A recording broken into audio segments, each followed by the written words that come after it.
97% des Français pensent avoir fait le tour de Tokyo après avoir visité ces gros quartiers du genre Asakusa, Akihabara, Shinjuku, Harajuku, Shibuya, et j'en passe. Source, t'inquiète, mais quelle grosse erreur. Lui, ce qu'il veut dire, c'est que vous êtes complètement barge. Après plus de 10 ans de vie ici, ça continue de découvrir des quartiers. Et si vous êtes des habitués de la chaîne, vous savez que j'aime bien vous embarquer avec moi dans des quartiers un petit peu plus reculés, des quartiers un petit peu plus authentiques, plus fréquentés par des locaux, histoire de vous donner de nouvelles idées pour votre prochain voyage au Japon. Calme-toi, ils vont changer d'avis après avoir vu la vidéo, ok? Donc dans cette vidéo, je vais vous embarquer dans une journée 100% japonaise, comme un japonais, et je vais tellement vous bombarder d'adresses que vous allez avoir besoin d'un calepin pour tout noter. Donc préparez-vous, on est parti. Aujourd'hui, on a de la chance, il fait beau et il fait bon. Voilà, il fait à peu près 30 degrés sans trop d'humidité. Juin, c'est toujours un petit peu la loterie, hein, vous savez, c'est le mois où il pleut beaucoup, où il y a pas mal de typhons. Donc c'est très souvent couvert, il y a très souvent de la pluie, c'est toujours un petit peu chiant. Puis c'est le moment où le taux d'humidité explose, hein, puisqu'on rentre dans la période estivale ici au Japon. Donc là, on est plutôt bien loti pour cette journée. Et le premier quartier dans lequel on va, eh bien, il est à peu près à 25 minutes en transport depuis Shinjuku. Donc c'est pas très loin, vous le voyez, et pourtant c'est assez méconnu. Je vous conseille aussi d'y aller en fin de matinée. Actuellement, il est 11h19, donc c'est le moment parfait pour y aller. Et il faut y aller avec le ventre vide, voilà. Et si vous me demandez pourquoi, eh bien, vous allez très bientôt avoir la réponse.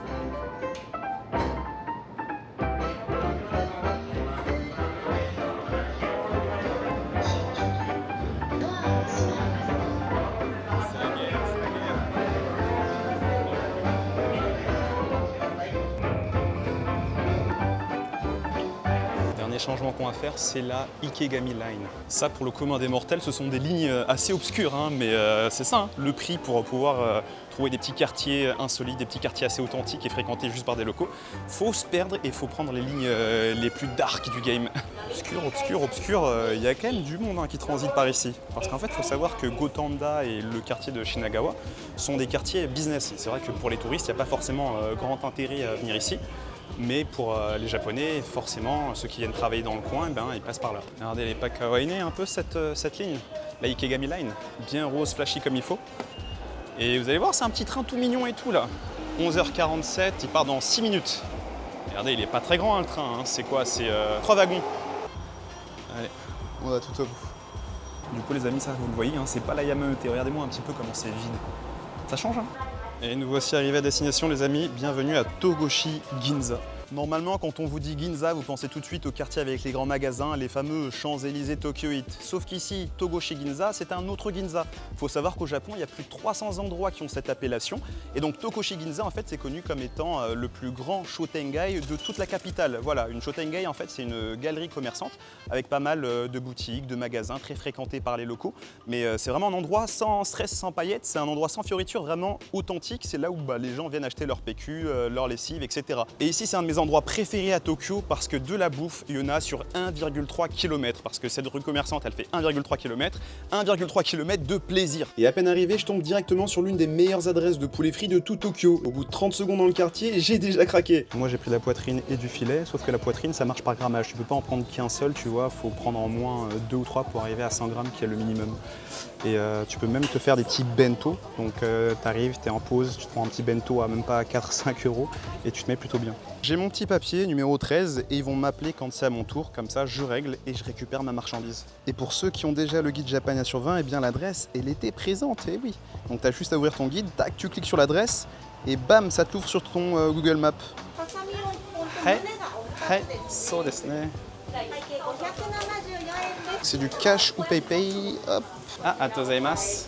Donc là, vous prenez votre petit cure-dent pour pouvoir piquer votre poulet et le manger. Waouh, ça sent extrêmement bon. Alors le problème normalement, c'est que je devrais manger avec retenue parce que j'ai beaucoup d'adresses qui m'attendent aujourd'hui. Mais si ça craque déjà sur la première, je sais pas comment on va faire. Wow. Ah ouais. C'est peut-être un des meilleurs poulets frits que vous pourriez manger à Tokyo, hein. Franchement, c'est super juteux, incomparable par rapport à votre poulet du combini, hein. Le famitiki oublié. Bon, avec ça, je vais avoir ma dose de prod pour la journée déjà, hein. Regardez, ils ont vraiment pas déconné sur la taille. Là, j'ai mon aiguillette de poulet frit. C'est super bon, mais je trouve ça plus gras que l'autre, le morceau de poitrine. En fait, c'est beaucoup plus léger sur la friture, donc en fait, ça glisse beaucoup plus. Et en plus, c'est super bien assaisonné, des bonnes petites épices et tout. Franchement, c'est un Japonais sur 20. Donc vous avez vu, il y a pas mal de petits kisaten aussi, donc des petits cafés traditionnels japonais, un petit peu rétro, qui donnent envie de s'y aventurer. Par contre, je crois qu'avec ce poulet, je me suis envoyé facile 500 calories pour débuter. Ça va être une longue journée. Quand je vous dis que c'est vraiment un endroit local, c'est vraiment un endroit où les gens viennent faire leurs courses, regardez. Des gros supermarchés comme ça, des petites banques, des cliniques, des laveries. Non, c'est vraiment bonne franquette, c'est vraiment tranche de vie en fait ce quartier. Vous avez même le coiffeur à Siro. Qui dit mieux, franchement. Et comme ça suffisait pas avec tous ces stands de bouffe, vous avez même des distributeurs automatiques qui peuvent vous vendre des sandwichs. Voilà. Bon alors des bons sandwichs au porc, du porc pané avec du curry, du porc pané avec du riz. Bon, voilà, si vous aimez le porc, vous allez être servi. Et par contre, au Togoshi Ginza, je leur donne la palme de l'une des plus belles gares. Non, en tout cas, c'est vraiment très mignon en fait l'intérieur, tu vois, boisé un petit peu. Le train qui passe juste à proximité avec les barrières qui se ferment et qui donnent vraiment une ambiance un peu animée, tout ça. Trop mignon comme quartier. Attendez les amis, là, c'est quoi cette sorcellerie? Je viens de voir un magasin qui vend, alors déjà des crêpes en mode un peu harajuku, mais c'est quoi ça? C'est une crêpe avec de la salade et du jambon. Ça a l'air ignoble. Faut qu'ils arrêtent avec les crêpes les japonais, hein. La grosse appropriation culturelle mais qui marche pas. Ils ont réussi à s'approprier pas mal de choses qui fonctionnent, mais les crêpes, faut qu'ils laissent tomber.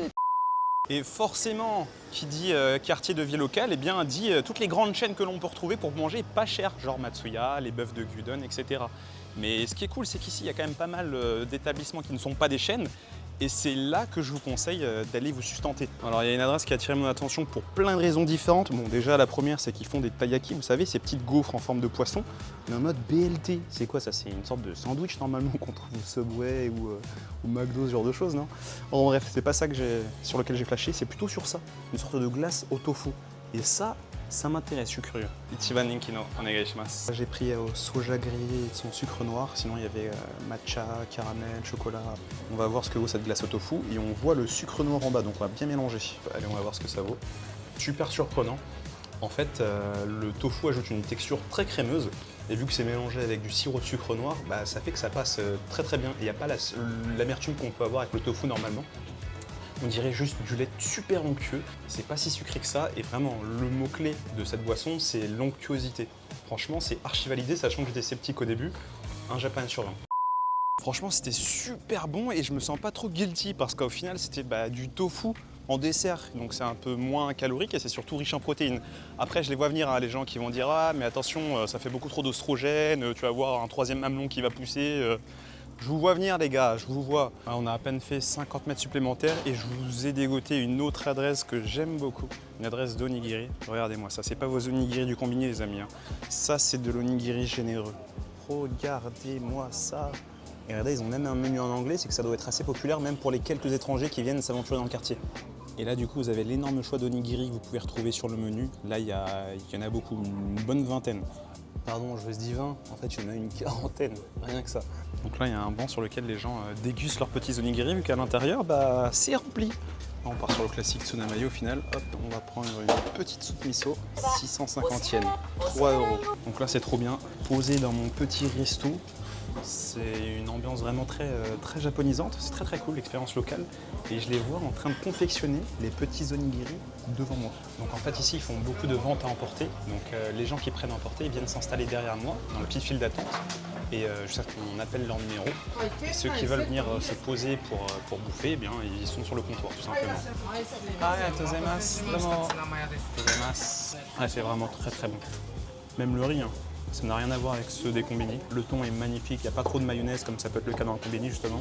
C'est chaud, la feuille de nori juste parfaite ce qu'il faut. En fait c'est une sorte d'équilibre, une balance que tu as en mangeant ça.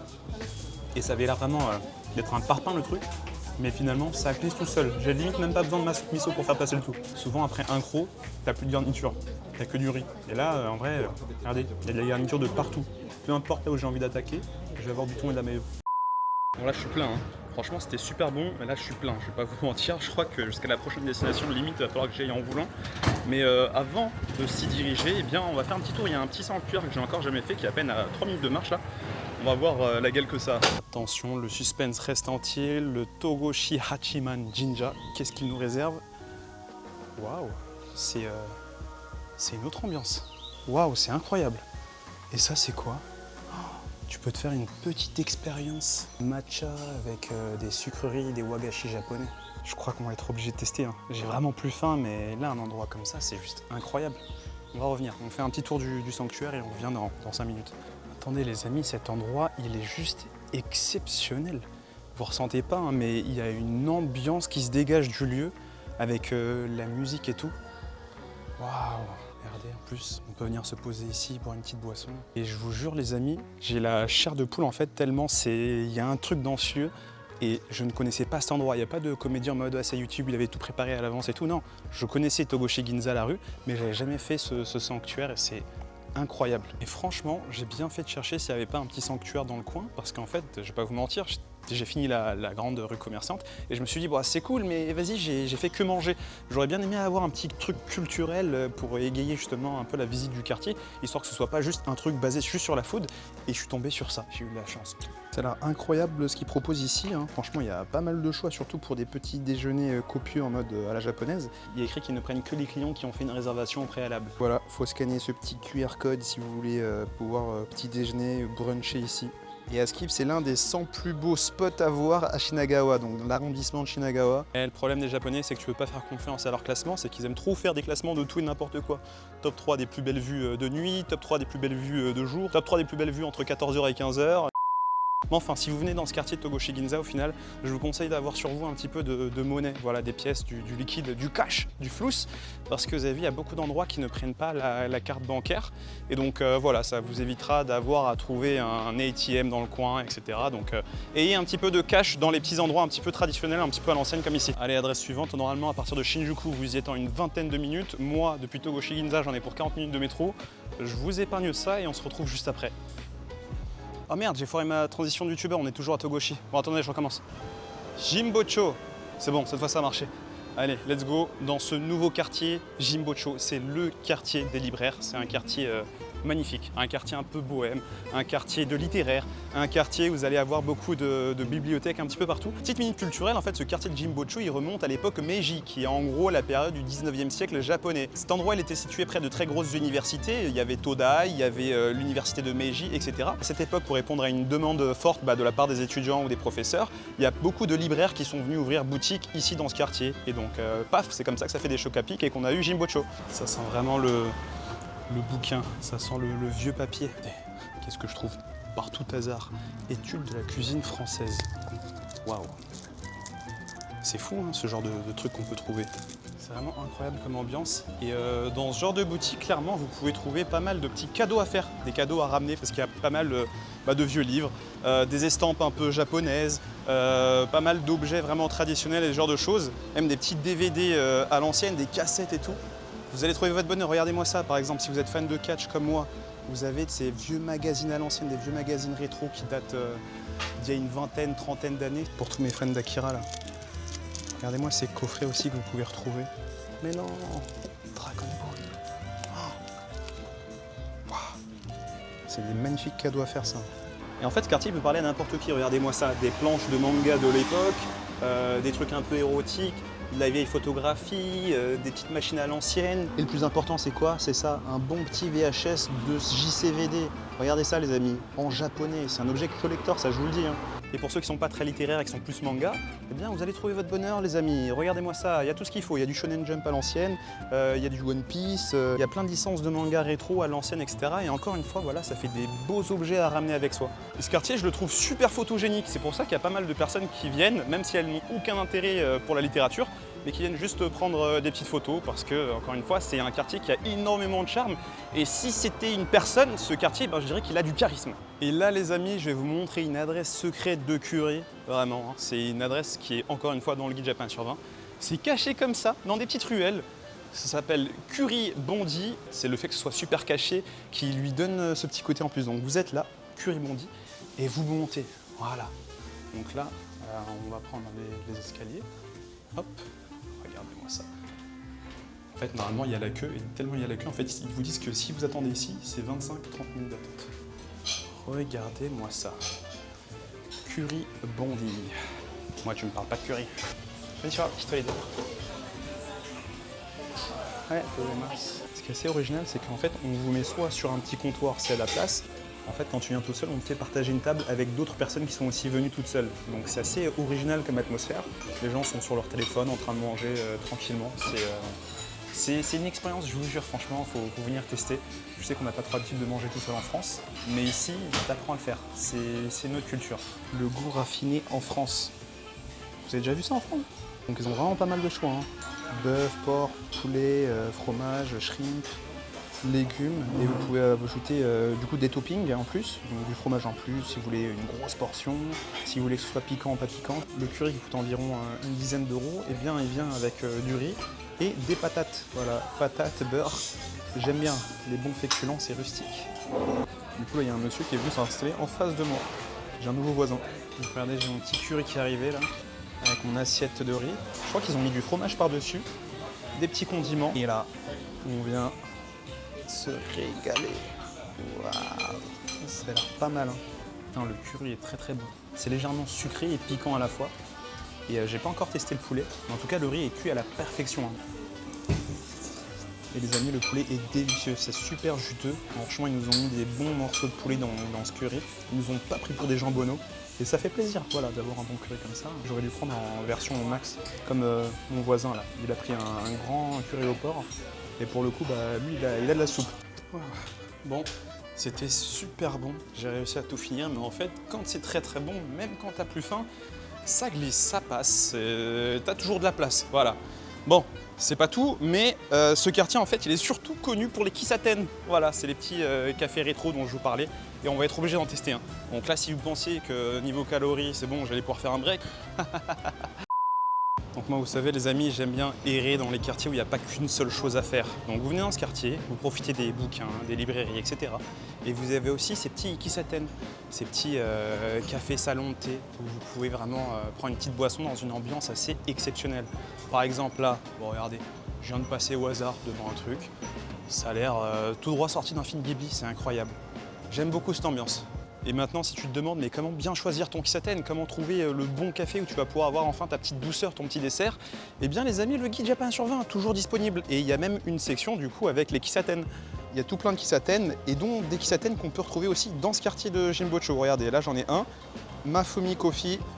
Une adresse incroyable les amis, je vous le dis. Ils ont un chocolat chaud à tomber par terre. Il est à 3 minutes d'ici, je crois qu'on va aller y faire un petit tour. Hein. Les amis, je vous l'ai dit, si vous n'avez toujours pas pris votre guide Japania sur 20, c'est une énorme erreur. C'est peut-être le truc le plus utile, c'est l'investissement le plus rentable que vous ferez. Regardez, ça fait 3 ans que je l'ai sorti quasiment.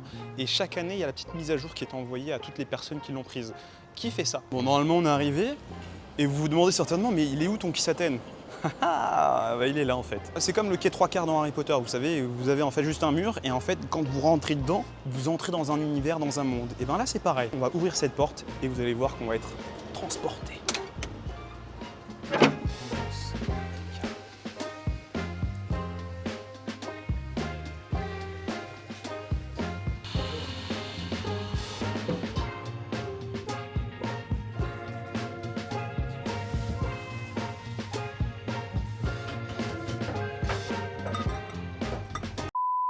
Bon les amis, c'était une expérience très très cool, mais vous avez vu à l'intérieur, j'ai pas voulu trop parler parce qu'en fait c'est un endroit où les gens viennent soit pour étudier, soit pour se concentrer et apprécier le moment avec de la bonne musique, une bonne boisson et un bon petit dessert. Et donc j'avais pas envie d'être là, l'étranger de service qui vient faire chier un petit peu tout le monde. Donc j'étais en mode, bon, je vais filmer quelques plans, mais je vais aussi laisser profiter les gens et moi-même profiter également. Donc j'ai pas voulu déranger. Le dessert était vraiment très bon, la boisson exceptionnelle, mais en fait, dans ce genre d'endroit, tu apprends à apprécier vraiment du bon thé ou du bon café. Et les petites musiques en mode ASMR qui te transportent, qui te font du bien. Là, j'ai beaucoup marché dans la journée, j'ai beaucoup transpiré et d'avoir ce petit moment de relaxation, ça faisait extrêmement plaisir. En plus, l'ambiance là-bas, elle est très cool, que ce soit au niveau du comptoir ou à l'étage, avec les petites tables individuelles. Il y a une véritable ambiance et voilà, c'est pour ça que j'aime ce quartier. Il y a plein de cafés dans ce style-là qui vous apportent une vraie vibe. Bon, en tout cas, j'espère que vous avez apprécié la petite balade du quartier de Jinbocho. Maintenant, je vous emmène dans le 3e quartier de la journée. Et là, c'est avec le ventre rempli à 150% qu'on va s'y aventurer. Direction le quartier suivant, transition. Oh, mauvaise transition, merde. Et nous sommes cette fois-ci à Sangenjaya, un quartier qui est situé à seulement 4 minutes en métro depuis Shibuya. Donc c'est un endroit qui est tout près du centre et qui est pourtant très boudé des touristes. Par contre, les Japonais, je peux vous dire qu'ils aiment bien ce quartier. Et vous allez comprendre pourquoi très bientôt. On commence tout de suite sans plus tarder par un spot, le Carrot Tower. Alors on va pas se mentir, ce nom, il sent un petit peu le purin, mais ça c'est parce que les Japonais, quand il faut trouver des noms de bâtiments ou des noms de magasins où ça utilise du français ou de l'anglais, faut pas trop faire confiance. Carrot Tower. Enfin, normalement, je crois que le nom, ils l'ont donné parce que le bâtiment a une couleur orange, voilà, ils ont fait simple, efficace. Mais en tout cas, ce bâtiment, la raison pour laquelle on s'y rend, c'est parce qu'il y a une vue gratuite. Voilà, pour tous mes amis les rats qui ont la flemme de dépenser 20 € pour monter en haut de la Tokyo Tower ou de la Skytree, et bien ici, vous avez une vue panoramique gratuite. Alors, il faut juste qu'on trouve le 26e étage. C'est accessible normalement jusqu'à 21h30 gratuitement. Donc là, depuis là où on est, il y a un ascenseur qui nous y mène directement. Allons le trouver. Ah bah, c'était rapide.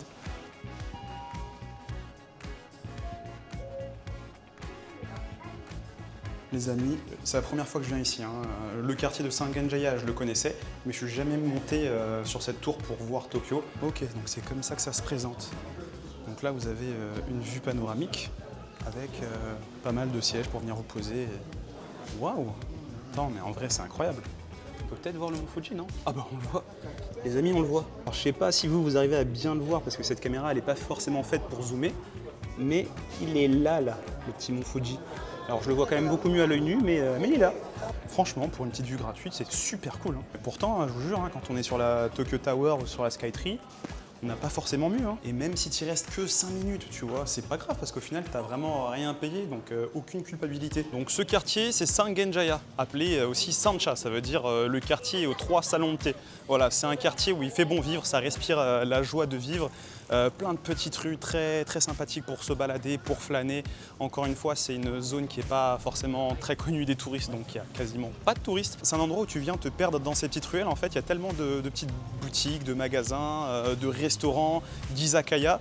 Et de jour comme de nuit, en fait, tu peux te régaler vraiment visuellement, mais aussi gustativement. Et vu que c'est un quartier qui est à proximité d'université, et ben, c'est un quartier très jeune et donc très branché par extension. Donc vous le voyez, la moyenne d'âge, c'est vraiment pas la même que celle qu'on avait ce matin quand on se baladait du côté de Togoshi-Ginza. Regardez-moi ces petits plaisantins, ils ont de l'humour ici à Sangenjaya. Et une chose qui fait que ce quartier, encore une fois, c'est pas un quartier de touristes et que c'est un vrai quartier local, c'est qu'on trouve ici des danchi, donc c'est des sortes d'HLM. Et vous le voyez dans ce quartier, vous retrouvez pas mal de ces HLM japonais, donc vous en avez un petit peu partout. Donc voilà, Sangenjaya, c'est pas non plus la zone, c'est pas mal famé, il n'y a pas de mauvaise ambiance, on ressent pas forcément de danger ou quoi que ce soit. Vous avez même des parcs où ce sont des enfants qui jouent, etc.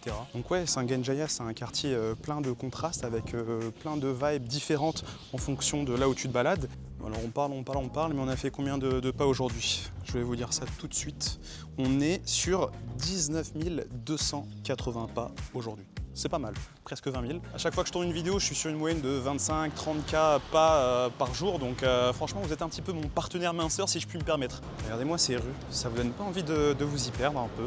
On a l'impression d'être un peu dans une bulle, c'est plus Tokyo ici. Et en fait, je repense à ce que je viens de dire, c'est plus Tokyo ici. C'est très intéressant parce que, tu sais, le mec qui se jette des fleurs tout seul. Non, parce qu'en vrai, si, Tokyo c'est ça. On veut nous faire croire que Tokyo c'est juste Akihabara, Asakusa et tous ces endroits très touristiques.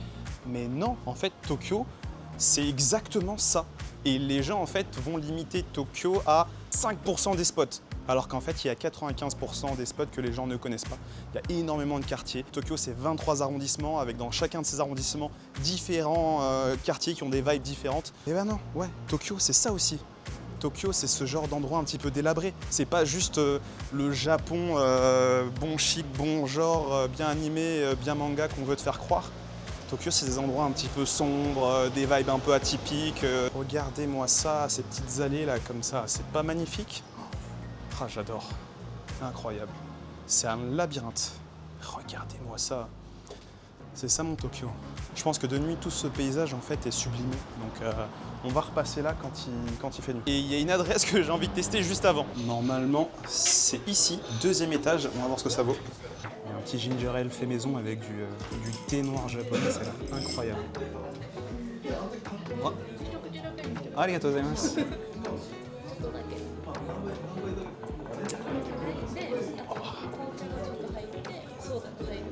甘いけどうまい。これとこれにしようかな。はい、お願いします。Les amis, l'endroit a l'air incroyable. C'est une sorte de café qui fait aussi chicha. Donc franchement, la vibe est très très cool, très très chill, bonne petite musique.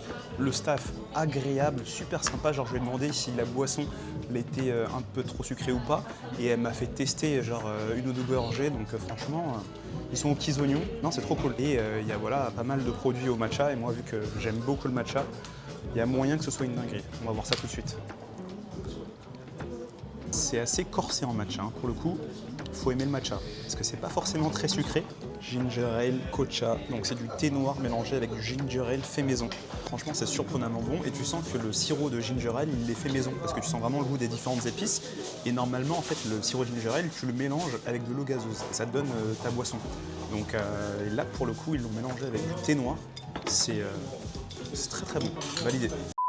Bon voilà les amis, c'était une petite adresse très sympa, j'en ai eu pour 10 € pour ma petite boisson et mon petit dessert. Ah, regardez-moi ça les amis, les petits izakaya qui commencent à ouvrir et ce petit quartier qui commence à s'illuminer.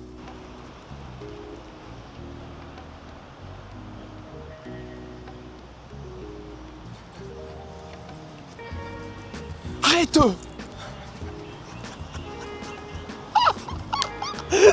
Ça va? Ça va cher.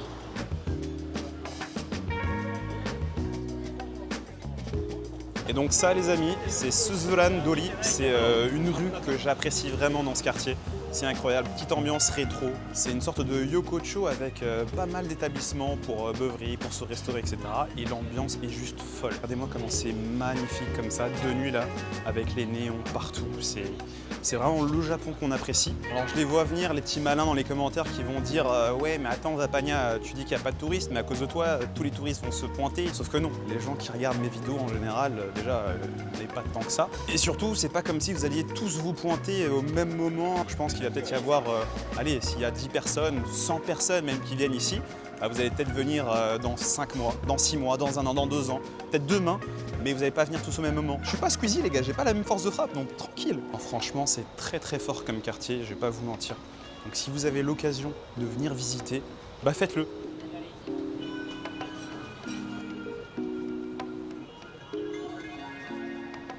Bon les amis, ce quartier et tous ceux que je vous ai montrés aujourd'hui, au final, c'est bien plus que ce que j'ai pu simplement vous montrer en vidéo. Il y a beaucoup plus à voir, beaucoup plus à faire, beaucoup plus à tester. Moi, mon objectif, c'est tout simplement de vous dire, voilà, ces quartiers existent, ils sont incroyables, voilà pourquoi. Et c'est à vous d'y aller, et d'explorer et d'approfondir la chose. Voilà, j'essaie de vous donner des petites options pour votre prochain voyage au Japon. Dites-moi si ça vous plaît, voilà, ce genre de vidéo un petit peu découverte, aventure, / vlog. Et pourquoi pas en faire une autre avec de nouveaux quartiers. Et pourquoi pas même un ou une invitée. Voilà, je ne sais pas ce que vous en pensez, dites-moi tout ça en commentaire. Comme d'habitude, vous savez, ça me fait ma petite lecture et ça fait plaisir de lire ce que vous pensez et ça peut peut-être me donner des idées. Voilà, encore une fois, je vous dis merci d'avoir regardé cette vidéo, merci d'être toujours fidèle au poste. N'oubliez pas, il y a le guide Japania sur 20 avec des adresses dans tous les quartiers que je vous ai montrés et bien plus. Lien dans la description. Sur ce, je vous dis tchou tchou bye bye et à très bientôt pour une nouvelle vidéo.